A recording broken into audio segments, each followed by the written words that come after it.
Hey y'all, Uncle Jimmy here. When you speak for yourself, you're forced to think for yourself. And when you think for yourself, the sports world looks different. In order to enjoy this podcast and this show, you need to have the courage to look at the world from alternative points of view and not be offended when you disagree. Speak for yourself isn't your Twitter, Facebook, or Instagram feed. SFY tells you what you need to hear and not what you want to hear. So, welcome aboard, buckle up, and enjoy the ride. We start in Oakland. Oaktown. All right. In preparation for tonight's Thursday night football clash between AFC West rivals, the Raiders and the Chargers, I read a fascinating piece in USA Today. Headline, Derek Carr is getting too much credit for the Raiders' success. Wow. The headline of the article shook my gambling core, that area in my iPhone where the Cash App, PayPal, Venmo, Chase Bank, Wells Fargo, Northern Trust, and DoorDash apps are located. That DoorDash. Yeah. I mean, the Raiders are playing at home, and Fox Bet is giving John Gruden's boys a point against an underachieving Chargers team. I wasn't planning on paying my mortgage with the Raiders tonight, but Oakland does look awful tasty until you read Stephen Ruiz's assault on Derek Carr. Ruiz's piece in USA Today makes Carr sound like Phillip Rivers, the most overvalued quarterback in football. Ruiz argues that Oakland's offensive line deserves all the credit for Oakland's offensive success and that Carr's league-leading performance when throwing under pressure is a function of unsustainable good luck. Ruiz calls Carr, who has 112 passer rating in his last 5 games, a mid-tier quarterback. Stephen Ruiz is dead wrong here. Derek Carr is the second coming of Rich Gannon. The last Oakland quarterback, John Gruden, transformed into an MVP with his bullying coaching style. Gannon. Let me tell you why I absolutely love Derek Carr. The price! He's like a Hyundai Palisade. You get all the luxury of a Cadillac Escalade, but there's no sticker shock. The Raiders are paying Carr $20 million this season, next season, and the next 2 seasons after that. This is a dream scenario. This is the Tom Brady New England Patriots scenario. Apologies to my favorite quarterback, Patrick Mahomes. The Raiders have the best QB situation in the AFC West. They're going to move to Las Vegas and into a revenue-generating stadium next year, and they have their franchise quarterback at a reasonable price. The Raiders have what Jerry Jones wants in Dallas. How can anyone criticize Derek Carr at this time? He's playing exceptional football. He's completing a career-high 71% of his passes. Halfway through the season, he's been sacked just 9 times and thrown just 4 interceptions. A year ago, he threw 10 picks and suffered 51 sacks. A year ago, Carr looked like this year's Phillip Rivers. Tonight, it's a quarterback mismatch. Derek Carr and the Raiders win by a touchdown. You have my personal pay your cell phone bill guarantee. All right, joining the desk now are Fox Sports NFL analysts Eric Mangini and LeVar Arrington. Marcellus, I'll start with you. Yeah. Do the Raiders actually have the best QB situation in the AFC West? No, not even close. Don't even bring this up. Situation. I didn't say quarterback. I'm going to say no, we know it's not quarterback. That wouldn't be a show. You're trying to get some controversy off the wordplay situation and being general in that respect. And I'm going to be specific while being general. If you look at who's the best quarterback, we know it's Patrick Mahomes. If you know who's the best situation, what's the best situation, it's the Kansas City Chiefs. Because having the best quarterback erases so many of your issues. And in a world where everyone has a minimum cap number, and if you have flexibility or a great capologist, you can find ways to try and exceed the cap or at least restructure your way to the top of the cap, you still have a better situation than Kansas City. If you can afford them, why wouldn't you pay the best player and the NFL MVP? You would. So what they're paying for is what they're actually getting. They're getting someone a little less, and then they have to do a lot more around them. With Patrick Mahomes, you don't have to do the same things. In the situation with Kansas City, once you give Patrick Mahomes that money, it's going to put an onus on the organization for everyone who checks in with the key card upstairs, executive level. You got to do your job, too. Find some lower draft picks that blossom. Go out there and help us defensively in the running game. Support what we have, which is the greatest quarterback in our game today. So I look at the situation. I know what Derek Carr is and a former MVP in the conversation of MVP. but we actually have a real MVP who's going to get paid like it and help the team like it. It's Patrick Mahomes. We're talking about the Raiders' success, and I like John Gruden, I like Mike Mayock, but we're talking about a 500 team here. We're not talking about a team that's lighting it up. So, okay, so success is being 500. I don't know if I'd really look at that as being the end game. And so I'm about to call you tonight after they win this game when they're over 500. We can have this conversation. You can certainly call me because they're probably not going to win tonight. But when you look at Phillip Rivers and you look at his body of work, he's got a better completion percentage. He's got a better touchdown rate. He's got a better quarterback rating than Derek Carr. And all those things, Derek Carr has enough of a body of work to indicate where he is. And Derek Carr has had some tremendous success. He, at one point, was considered in the MVP race before he got hurt a few years ago. In terms of his contract, I believe he's in the third year of a 5-year deal. So next year, they're going to be talking about renegotiating if he has success. And yeah, you have him at a good price, but when he was initially signed, that wasn't a Hyundai or whatever car you said. It was a Porsche. He was the highest paid player in the league, and he'll make a push for that money again, probably next year. If our measure of success, especially, is being 500, who knows if they actually win, some more games than that, then they're going to have to pay him, I'd imagine through the roof. He most certainly is the best quarterback situation in the AFC West. And here's what I'm telling you. Look at your face. Pick your face up off of this table, Marcellus. Got me over here, mud face. Pick it up. Put it back on your face, and I'm going to tell you why you should do so. What? We know what Patrick Mahomes is.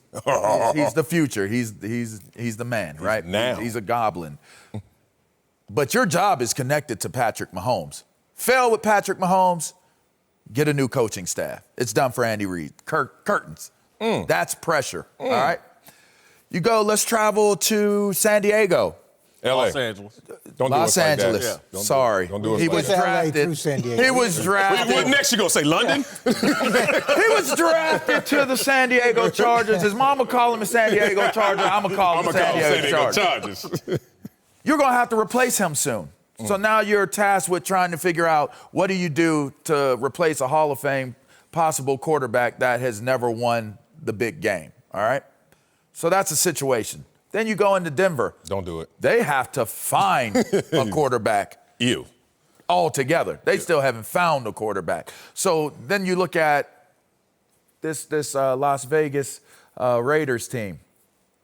You got a solid quarterback that came in as a franchise level quarterback.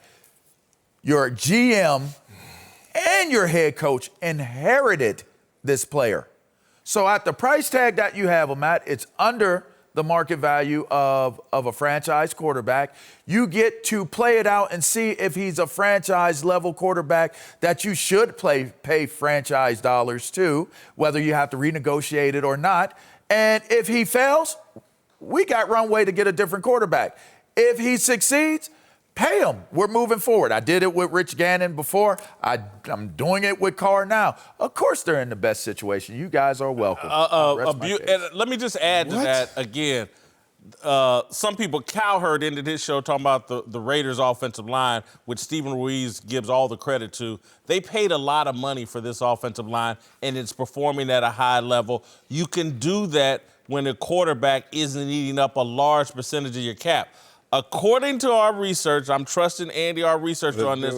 The only quarterback to win a Super Bowl who had the highest percentage of the cap was Steve Young at like 13%. Year one, too, of the cap. Yeah, once you start getting above that, you got problems filling out the rest of your team. Look, I want Patrick Mahomes to be a Kansas City Chief for the rest of his career, pay him the 40, 45 million, whatever.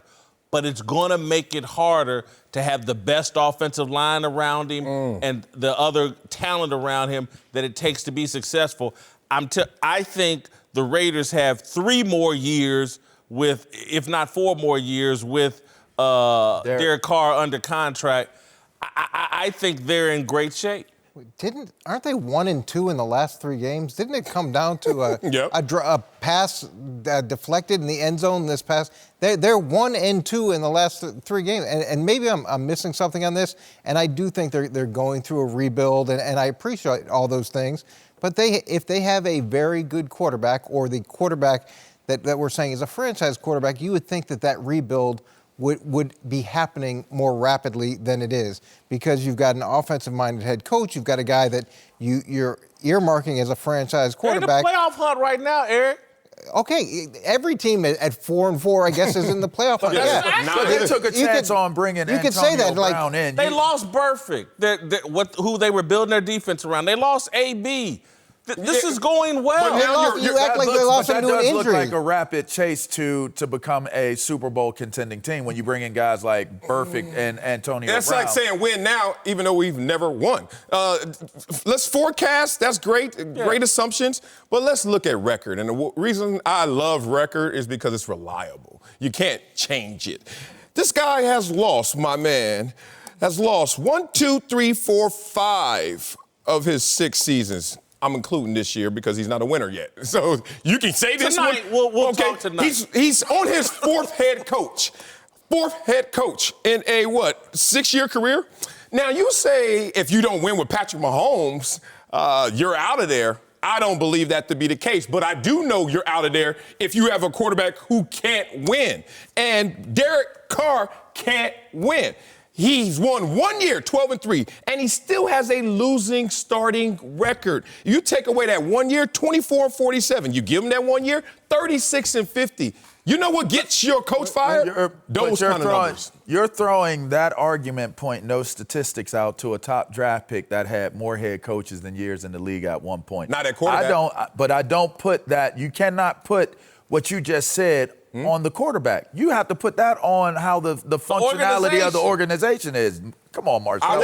You know that. Wait. When you walk into a situation when you have a franchise quarterback, there's usually longevity. Drew Brees, there's longevity. You look at Ben Roethlisberger, there's longevity. You look at Aaron Rodgers, there's longevity. So they go hand in hand. There's a difference between walking into a situation with a franchise quarterback and walking into a situation where the quarterback is somewhere in between. But and you're trying to figure out what that guy is. What about an organization that's been in ownership transition, financial transition as they try to get to Las Vegas? The Raiders have been in flux for the last 3 or 4 years. They haven't been financially sound since Al Davis passed away. That's one of the reasons they're moving to Las Vegas and trying to get in this revenue-generating stadium. The Raiders have been trying to do it on the cheap. They go out and get John Gruden. Look, I've criticized and laughed at John Gruden. The plan is coming together. He's getting results out of Derek Carr and this team. They're in the playoff hunt. They're better than people anticipated at this point, particularly coming out of the Antonio Brown situation. I love where they're sitting at contractually with Derek Carr, performance-wise with Derek Carr, and moving to Las Vegas. I don't think we should be dumping on them, and I can't wait till tomorrow when they're 5-4 and we can quit talking about them being a loser. 5-4. They can't beat the Chargers. Not one of those quarterbacks that you named was a part of a type of organization that Whitlock broke down and tried to Oakland Raiders. Whitlock and Wiley, LeVar Arrington, and Eric Mangini are back. Time now for a big story sponsored by KFC. Come enjoy our new Kentucky Fried Wings in Buffalo, Honey Barbecue, and Nashville Hot. I'm hungry. All right, let's move to Chicago, where Mitchell Trubisky has been taking a ton of heat after a series of terrible performances during the Bears' 4-game losing streak. But Trubisky is now suggesting a novel approach to tuning out the criticism, saying he wants all the televisions at the Bears facility to be turned off because, quote, there are too many people talking about the team. All right, question here is, like Mitchell Trubisky's approach here? No, not at all.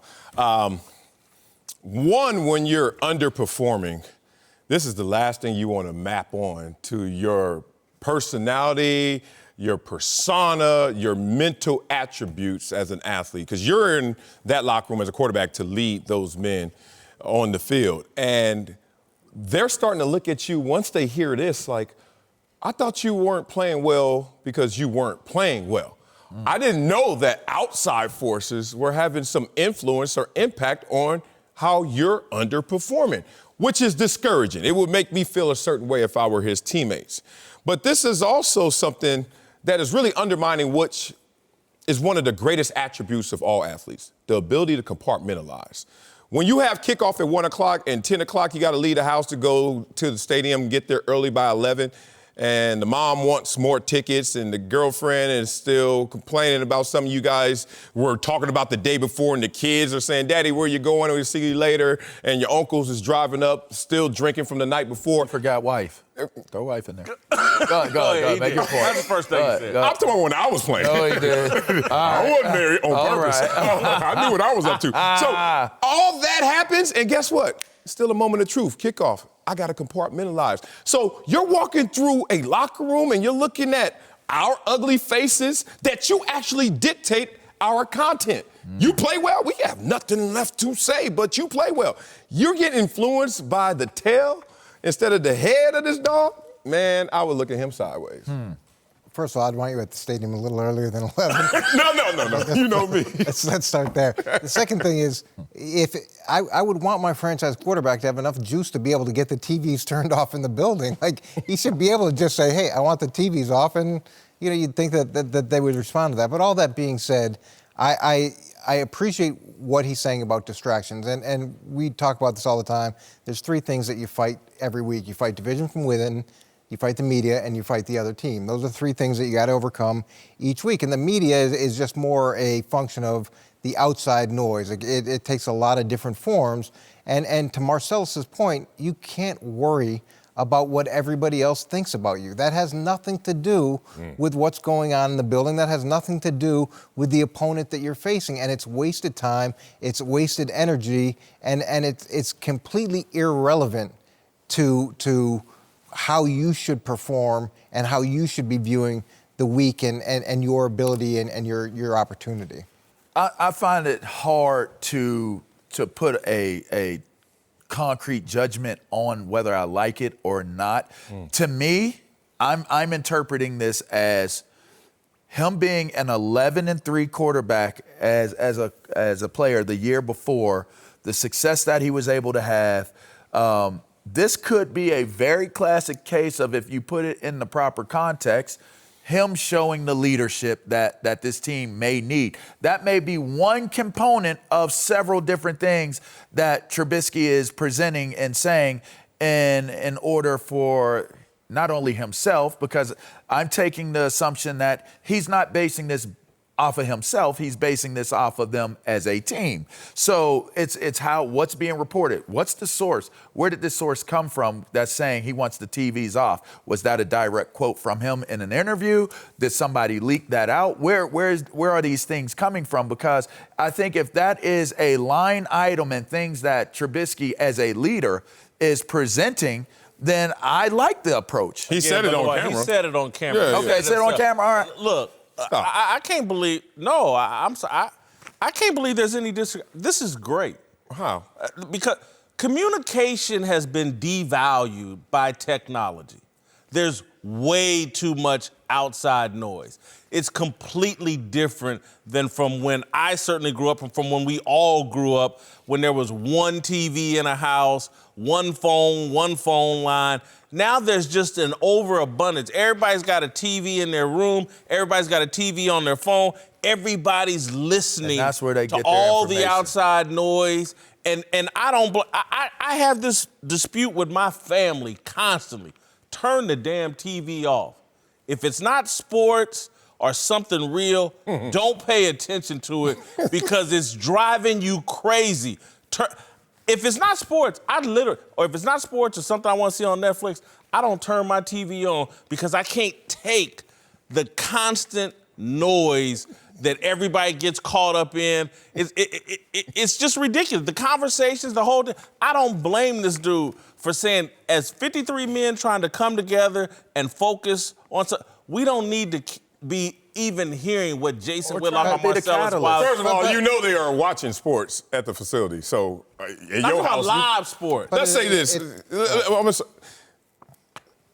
Separate the signal from the noise. I hate when people blame the devices, blame the outsiders. So what happens now? Mitch, you get in the game and the outsiders, the 80,000, are screaming against you. Oh, that's different because you can't interpret the words. Let's talk about this. Is it the trash or is it your filter? Mentally, you have to be able to process things and put them in their proper perspective. I give you this. Old man focus was this. Throw one dot on the wall, stare at it. Football. That's all I eat, sleep, drink, football. New man focus, throw all the dots on the wall. Know which ones to prioritize. Know which ones matter first. That's much harder, what you're talking about. I didn't say it was. Look, being a franchise quarterback and excelling and succeeding is hard as well. If you don't have those mental attributes, they won't display physically. But if it's an effort to have leadership, to me, I would look at it and feel as though the guy is trying to unite us. If you have a uniting factor, a uniting force, energy connected to it that's genuine,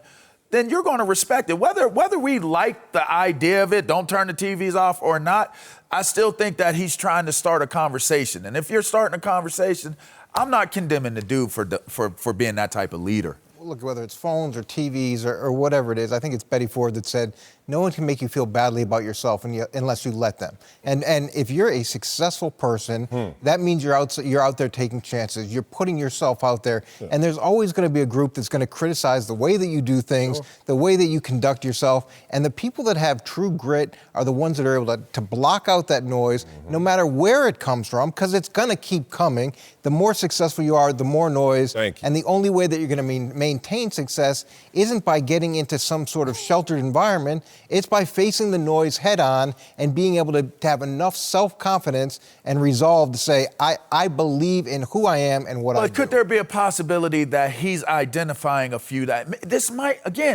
might not be directly attributed to him? No. What if he's defending someone? Well, what if there's someone he's covering There's for? guys in that locker room, like in every locker room, that are immature, that do get distracted by the outside noise. He may be talking about himself and several of his teammates. Who knows?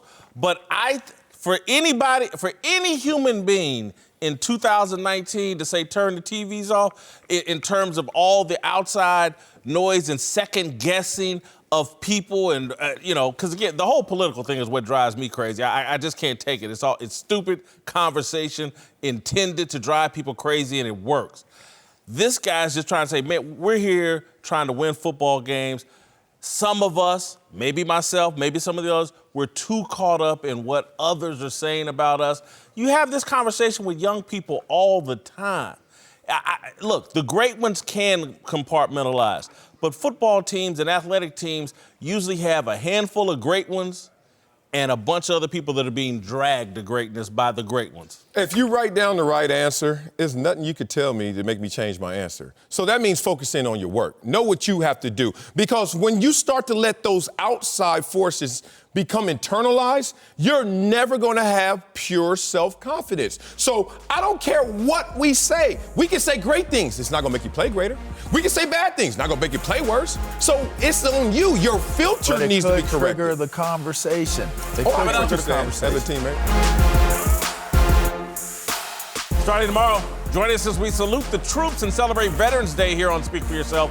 We'll have shout-outs from active military bases, a special studio audience, and hits from this weekend's special Fox NFL Sunday from West Point Military Academy. Trust us, you won't want to miss it. Tomorrow and Monday at 3 p.m. Eastern on FS1. All right, welcome back to Speak for Yourself, the most fearless show in sports, presented by Hyundai. Jason Whitlock, Marcellus Wiley, joined by Yahoo Sports senior NBA insider Chris Haynes.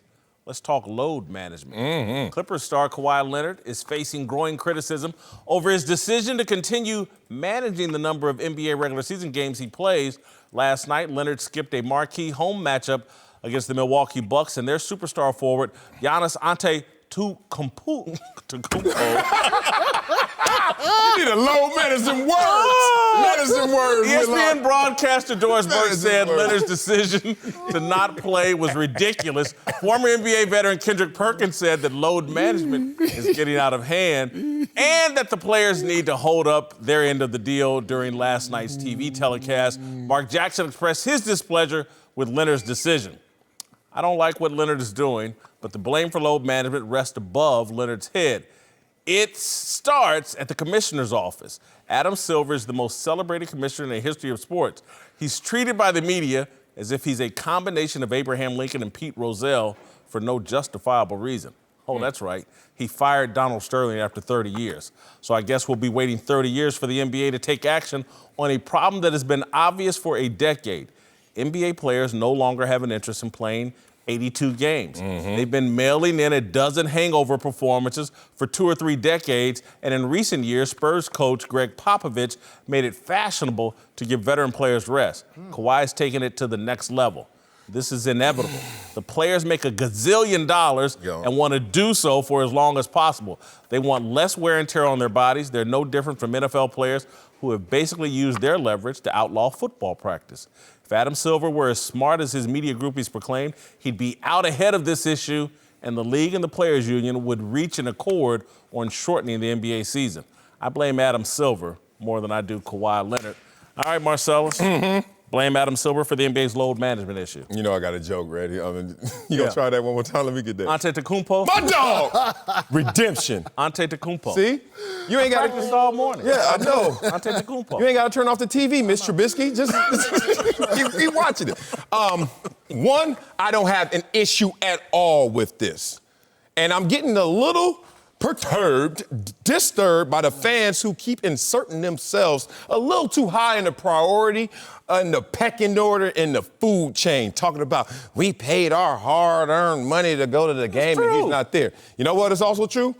Last time I went to Six Flags, the Colossus was shut down. Guess what I did? Went on the Revolution. Just, you know what? Kept it moving. It's enough to do. It's coming back. You can go back again. It's going to be 82 games plus. Shut your trap. Now let me get to why. Little man was upset, though. You dealt with it. Little man was Little upset. man was hot. Yeah. But Pirates Booty Popcorn saves all parents. Just letting you know that. I love the player empowerment that is coming from this. More importantly, the organizational support and cooperation. That is amazing just to think, as a former player, to not only have an organization serving their interests while your self-interests are also respected. Because there are times when you're compromised. I give you Adam Silver's words verbatim. That term, load management, is generally used in regard to rest. That's not what the protocol was for Kawhi. He has an injury. This is different than a guy just saying, let me see the schedule. Tap out, tap out, tap out. This is a guy.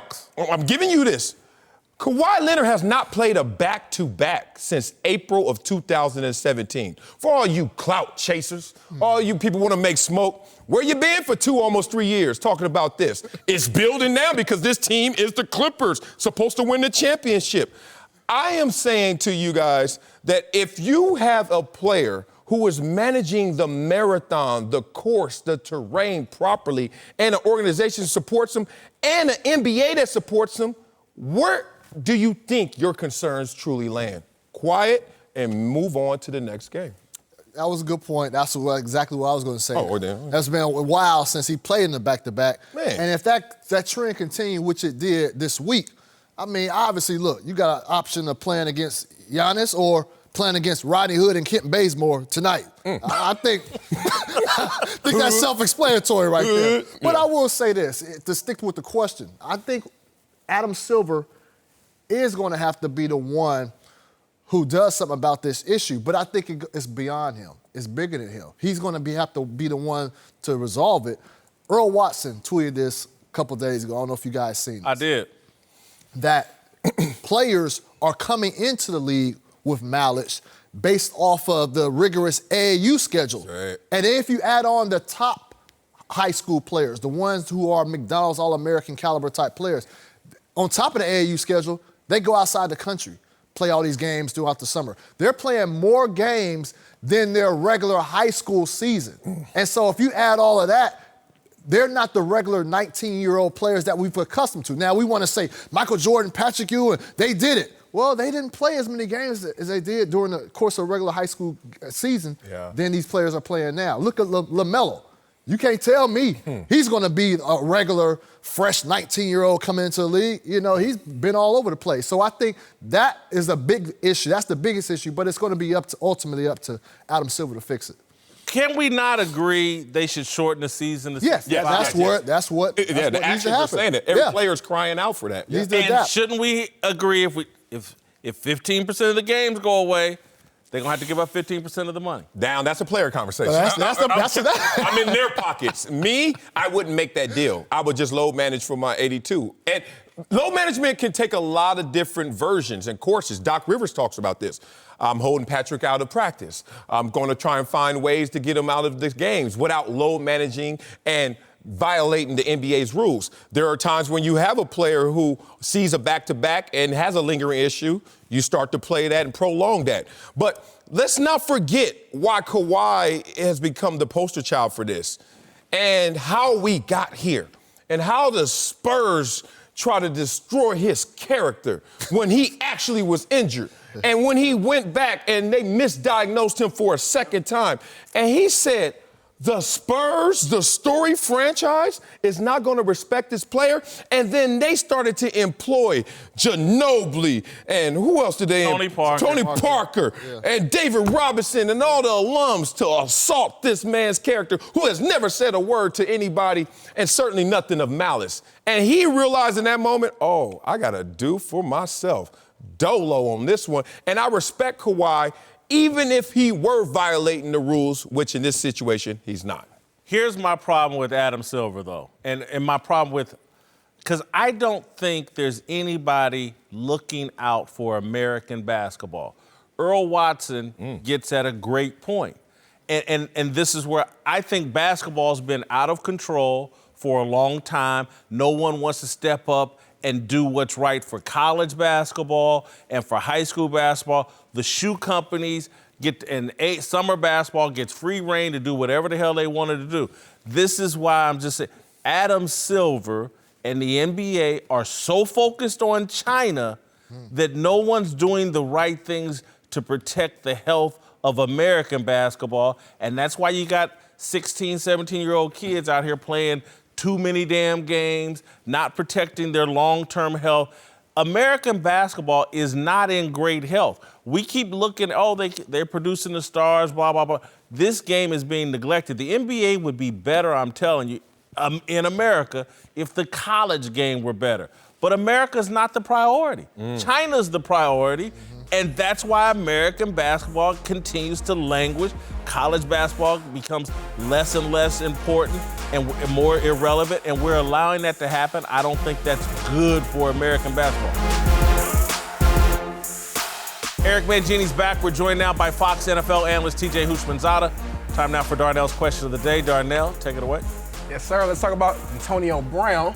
There are reports that the receiver will be meeting with the league next week over allegations of sexual assault. But in the meantime, Brown is outraged that the NFL has been dragging their feet on the investigation, tweeting today, quote, "Imagine conforming to a system, giving it 100% to see them treat me like this is unfairly. Making money off my sweat and blood, F the NFL. I'll never play in that league. Treat black people the worst, clear my name, and go F yourself." Guys, I want to just ask you straight up, do you agree with AB that he's being treated unfairly? No. I think that AB doesn't want to play in the NFL anymore. He doesn't want to play football. That's been my narrative ever since his shenanigans in Oakland, and it continues. Josina Anderson reports that the NFL is trying to meet with him next week, and now he just blows up that meeting with these tweets and screw the NFL. He don't want to play football, man. Next week, right? And he's been gone for almost 2 months now. Yeah. Has it been? Welcome to bureaucracy. And this is interesting. I don't like his response, obviously. 2 wrongs don't make a right. But it's interesting when you talk about him. I think that the slow trail, the snail of this was offensive because he lost in the court of public opinion, so therefore he lost the pressure that the public will put on the NFL to expedite this. So they took their time. And for many reasons, they may have took their time. The connection to Robert Kraft may have made them delay this. Pot shots at Robert Kraft.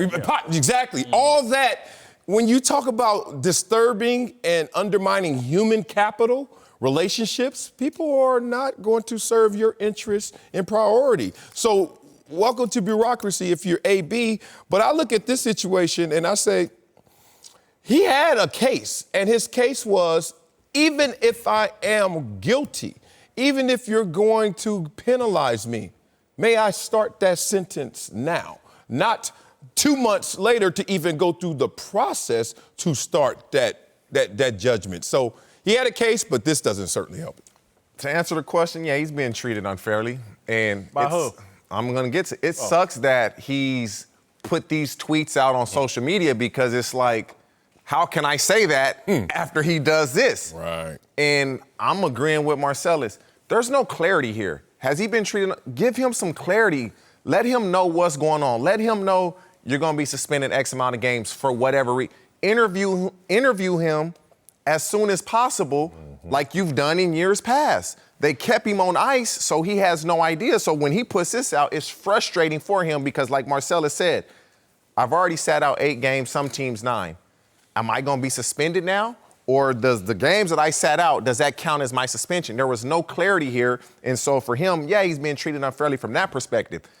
What he's put out today, I don't agree with. There's no way you come to meet with me next week and you put this out and I'm going to have any type of compassion for anything you say. None at all. Well, he shot his way out of Pittsburgh. He shot his way out of Oakland.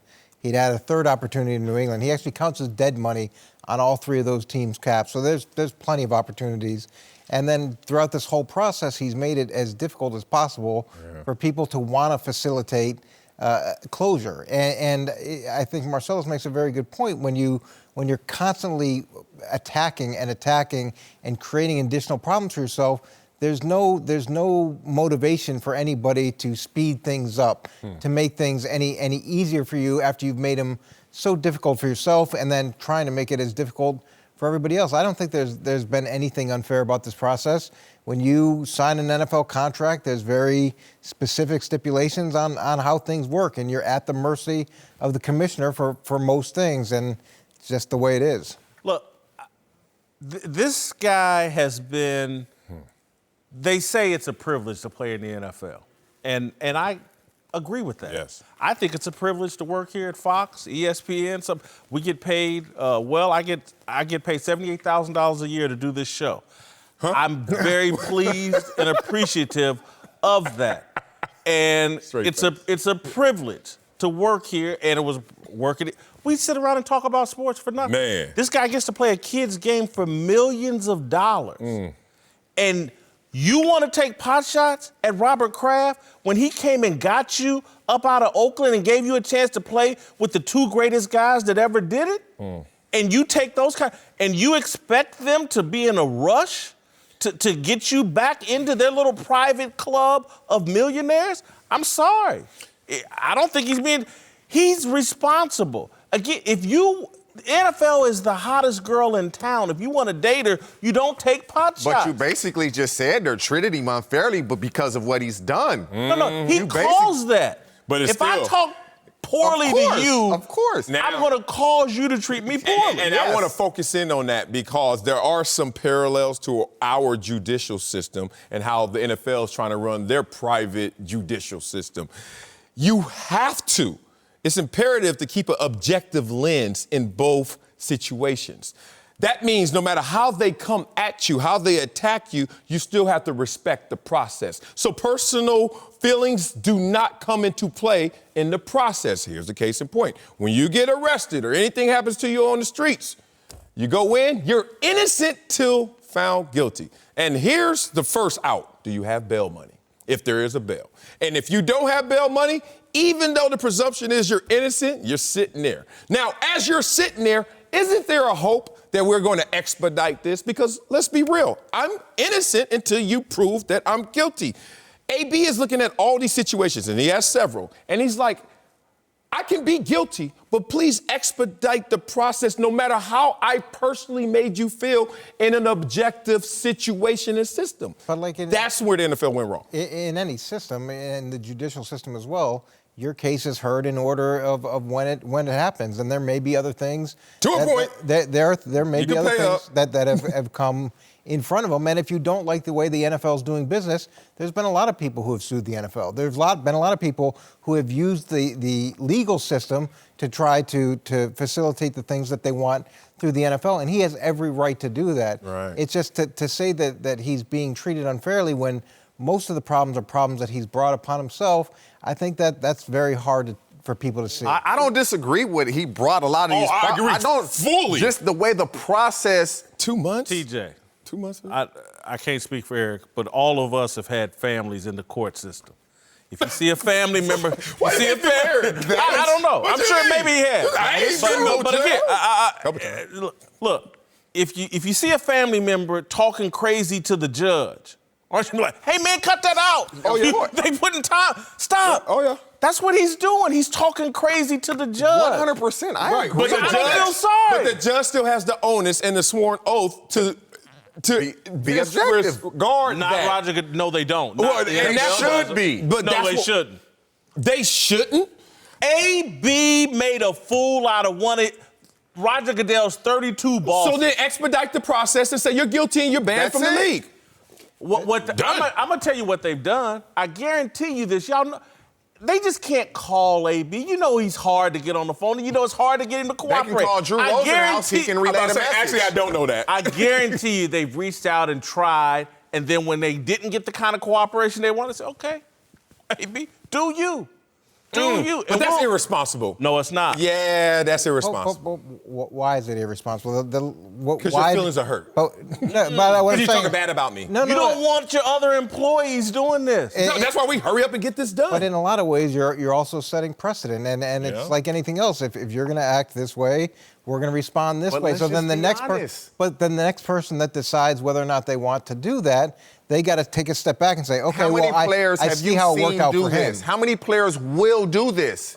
None. There's not because very they won't many, get away and so with it. you're not setting a precedent because guys aren't going to do this. And I hate that we're writing unspoken rules and almost laws. Basically, oh, you want to act like that? I'm going to put you back in your place without even saying anything like that. And that's unfair in a process, in the situation. Who doesn't do that, Marcellus? But that doesn't make it right. Being. That doesn't make it right. You do it. I do it. I am not. I don't have a sworn oath to put that in its proper bucket. I don't have a sworn oath to overlook AB's stupidity either. And the league. I ain't the commissioner either. I feel the commissioner, but I wouldn't do it that way. All right, let's return to the NFL. Hall of Fame NFL executive Bill Polian made news this week by admitting he was wrong for stating before the 2018 NFL Draft that Baltimore Ravens quarterback Lamar Jackson should switch to wide receiver. Polian walked back his pre-draft analysis to longtime NFL reporter Jared Bell of USA Today. Polian told Bell, I was wrong because I used the old traditional quarterback standard with him, which is clearly why John Harbaugh and Ozzie Newsome were more prescient than I was. Polian's walkback sparked Bell to write that Polian's original critique of Jackson smacked of barriers that many athletic African-American quarterbacks faced in previous decades. Jared Bell is a friend of mine. He's been one of the top football writers for at least 2 decades. But we, black people in the sports media, need to find a new way to talk about black NFL quarterbacks who get criticized. Bill Polian wasn't being racist or biased or smacking old barriers when he said Lamar Jackson should consider playing wide receiver. Bill Polian simply offered a bad opinion about a quarterback prospect. The Dolphins selected Dan Marino at the bottom of the first round of the 1983 draft because there were widespread rumors that Marino was a drug and party boy at the University of Pittsburgh. Damn near everyone said Terry Bradshaw was too stupid to play quarterback in the NFL. Black Cowboys linebacker Hollywood Henderson said Bradshaw couldn't spell cat. Bradshaw once said John Elway couldn't read defenses. My boy Jeff George, Mel Kiper attacked everything about his character. The point is, NFL quarterback is a high-altitude, high-turbulence position. Criticism and bad opinions go along with the job. It's like being president. If you can't withstand the inevitable turbulence, you're not fit for the position. So far, Lamar Jackson is handling the turbulence quite well. He's used the criticism as motivation. It's his groupies in the media who have struggled. They're the people acting like Polian's misguided opinion is the equivalent of Jackson being banished to the Canadian Football League like Warren Moon was 40 years ago. It's no longer 1978. Black NFL quarterbacks now get treated like white NFL quarterbacks. Russell Wilson is the highest paid player in football. Wilson, Deshaun Watson, and Lamar Jackson are the leading candidates for the league MVP. Dak Prescott is going to get overpaid the same as Jared Goff and Carson Wentz. 72% of NFL players are black. Let's quit treating those players like special needs children whom we must place in a protective bubble. Lamar Jackson is a grown man. He can survive all the same media abuse Terry Bradshaw did. All this whining about a bad opinion makes us look like we're not man enough to handle the turbulence that comes standard with high-profile, high-altitude positions of leadership. All right, guys, our black quarterbacks still treated differently than white quarterbacks? Dang. Most fearless show in sports, bro. Oh, man. Come on. I almost wholeheartedly, I'm 90 percentile with you. But there is something that needs to be discussed, and I would love for us as a collective to come to new ground, new understanding on this. Because I understand that Bill Polian gave a bad opinion. We all do. But why? I think that's a fair question, and how did you get there? Okay, I know Bill Polian, worked with him, it felt like daily for years while I was at ESPN. We'll vouch for his character. I don't care what y'all say. He's like, to me, one of the godfathers of football. His intelligence just exudes in everything he does. That said, there's an implicit bias that I see in this situation. I'm going to give you an example, and we know that example. It's going to be low-hanging fruit Tim Tebow, but let me tell you why I'm going to bring up that example. True equality is the ability to be normal. Not a superstar, not extraordinary, just normal. Now, Chris Rock famously laughs and jokes about how he's a superstar comedian, his neighbor's just a dentist, a white guy. And he's like, that's my neighborhood. Normal people and me, superstar. Because is there real equality in terms of economic mobility? I'll couch stat to say this about Tim Tebow. Tim Tebow had his struggles as a quarterback in NFL, but when he was making the transition to the NFL, former Heisman Trophy winner, no one came out of record that I know of this level that said, maybe you should be a maybe you should do something else. Now, once he was allowed the ability, the opportunity to fail, people started to say, H-back, tight end, might be smart for you. Okay, you can disagree, I'm gonna give it back to you. So here's the thing. Lamar Jackson, a Heisman Trophy winner, meaning I'm the best player in college football, and I play quarterback, was asked, maybe you should switch positions and not have the ability or the opportunity to fail. To me, that's not a normal circumstance, and that's why I wanted to bring that one snag in what I registered from Bill Polian. They are still slightly treated differently. It's slightly. When you're Whitlock, it swayed me a little bit.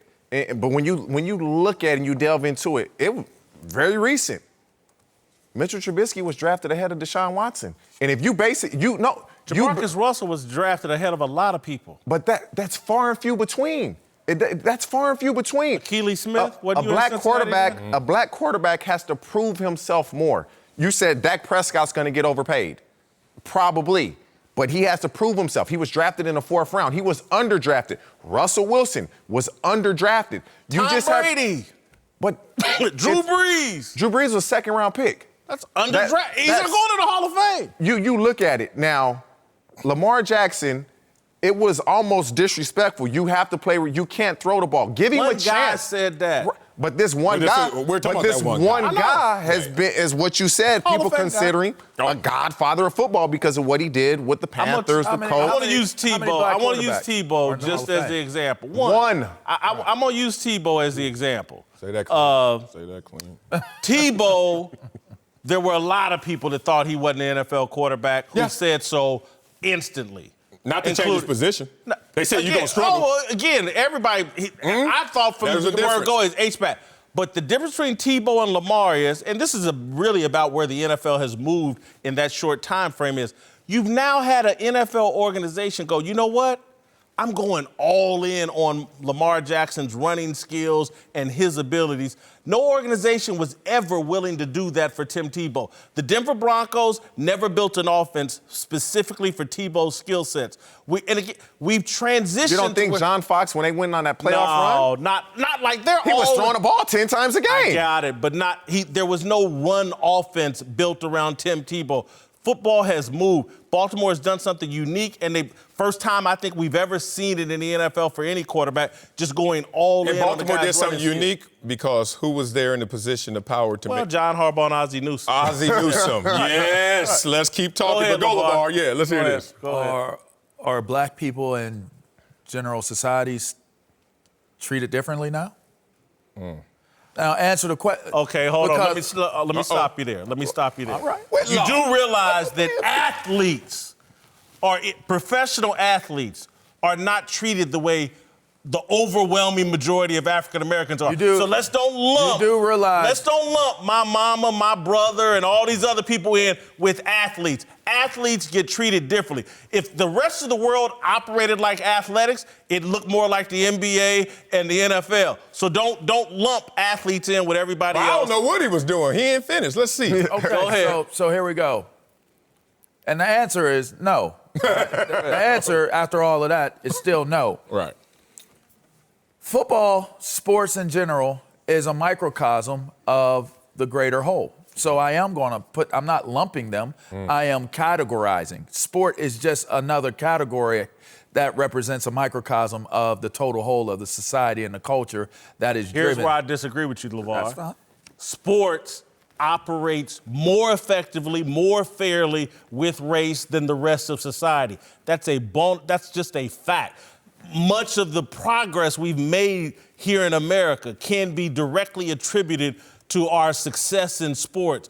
And trailblazers I would disagree with you, and I would argue and say that the glass house and ceiling that is created within sports would lend to create the actual. This is Russell Wilson has a glass ceiling. Yes, he does. Yes, he does. Because once you leave, he's being cheated. Patrick Mahomes has got a glass ceiling. I'm not saying they're being cheated. What I'm saying is they fit into what their identity is and what defines them as that athlete playing in the game. Again, who defines the athlete?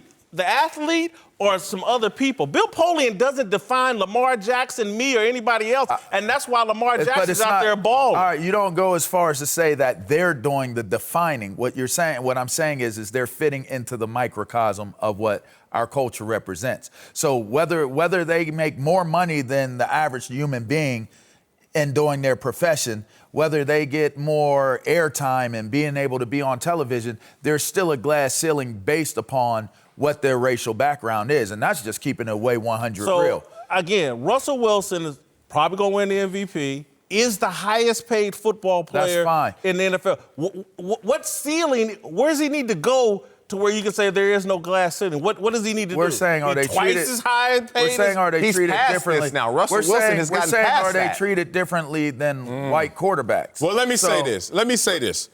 What's happening here, I don't think you guys are arguing the same thing. We're probably not. Yeah. Respect. We could have a long-ass segment if y'all want to do that. Yeah. I'm going to circle back to opportunity, because what opportunity gives you the spectrum to do is either be properly rewarded or properly penalized. But we're talking about a level playing field of reward and penalty. There is no glass ceiling in the NFL. Let's just be real. But the conversation does go to, is there the same in terms of congruent penalty? When you talk about if a black quarterback fails and a white quarterback fails, will they be the same? But that's not even my point. This is what the real issue is, and this is so nuanced.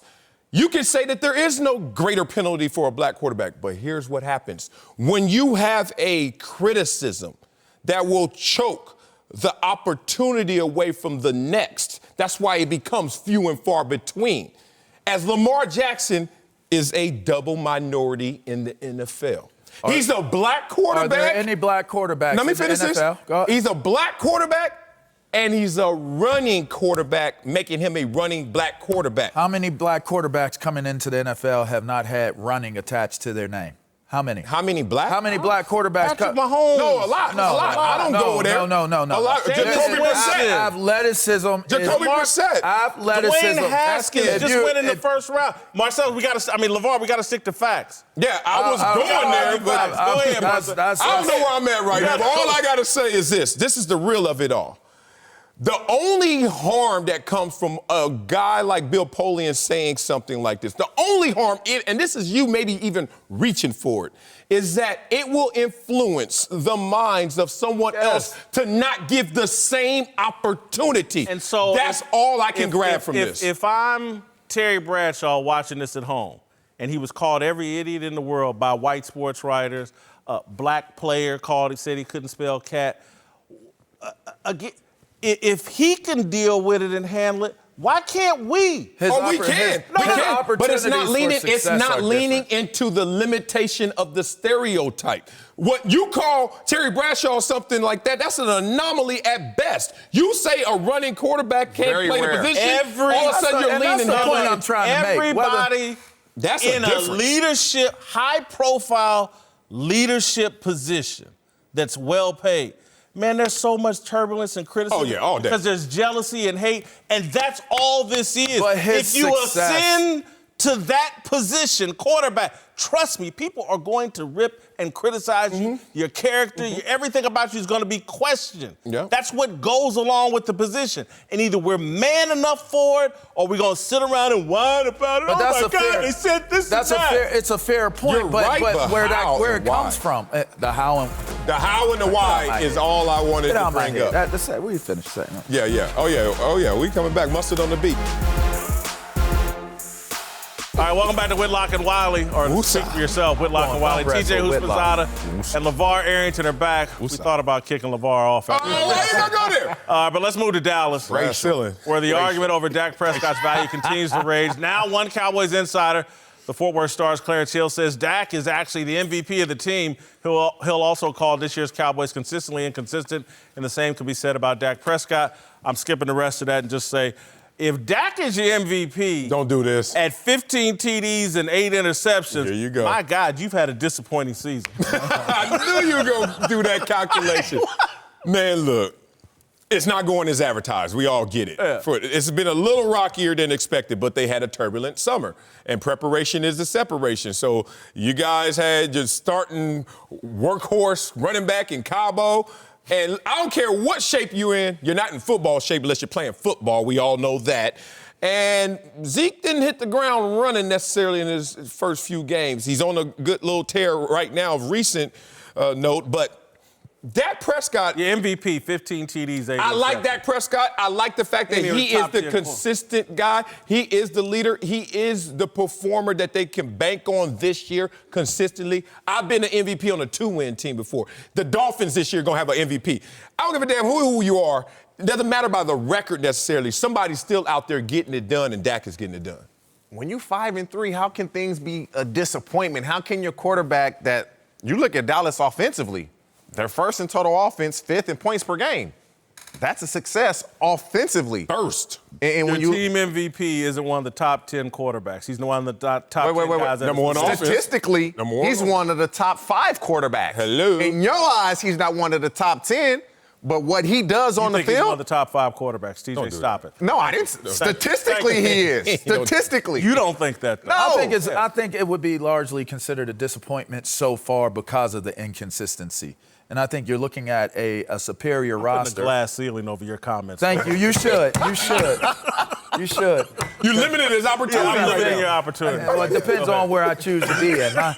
My glass ceiling is different. Anyways, you guys are some real mean people, man. This is the locker room, baby. This is very mean. Anyways, it would be largely considered to be disappointment so far. I can't hear you. That glass ceiling. Just based upon.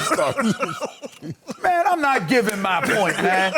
Take us to break, man. This ain't even my show. We're going.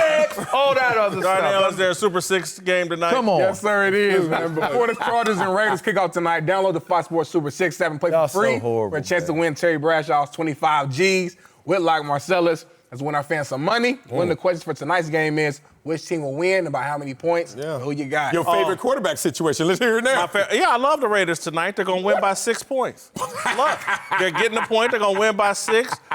Derek Carr is going to play well at a very affordable price. Oh, in my Arnold Schwarzenegger voice, go Chargers. You know we're going to get this again. We beat them 4 straight. There's going to be 5 straight. You saw what happened last week against the Green Bay Packers. Came in there hot, all high and mighty. Humbled, and it's going to happen to the Raiders, who are feeling good as well. So I say the score is 21-13, LA Chargers. Hey, LeVar, I'm going to treat you like a white Pro Bowl linebacker. Here we go. Would you like to give a pick? No. I'm not going to treat you any differently than anybody else. No. Would you like to give a pick? I see what you're doing right now, Whitlock, and I'm not going to buy into your rhetoric. TJ, would you like to give a pick? Oh, man, I think the Raiders going to win. All right, be sure to tune in tonight. Chargers are going to win. It's an AFC West showdown as Phillip Rivers and the Chargers take on Derek Carr and the Raiders. It all starts at 7:30 Eastern, 4:30 Pacific on Fox. the NFL Network, and streaming on Prime Video. Uncle Jimmy's here to help us talk about our approval rating for Derek Carr, who plays tonight for the Raiders. All right, but first, who's the big dummy of the day? No, you know? You know. You know. Yo, big dummy of the day go to the person that said, you always follow the head instead of the tail. I didn't say that. I said the tail. You don't follow the tail. I didn't say that. That's the best you got from Columbia. I ain't go to Harvard. So you act like I got more. Let's talk Derek Carr, who is having a very solid season so far. Say that. But before the year, there had been some questions about whether John Gruden was fully committed to Carr long term. Committed. All right, Marcellus, do you think the Gruden-Carr marriage will be long term? No.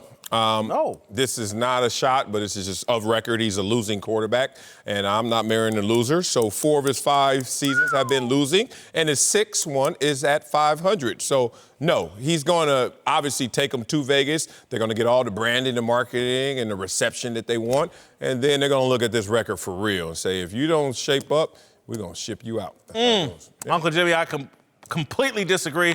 I love Derek Carr. He's at the right price. It's the best quarterback situation in the AFC West.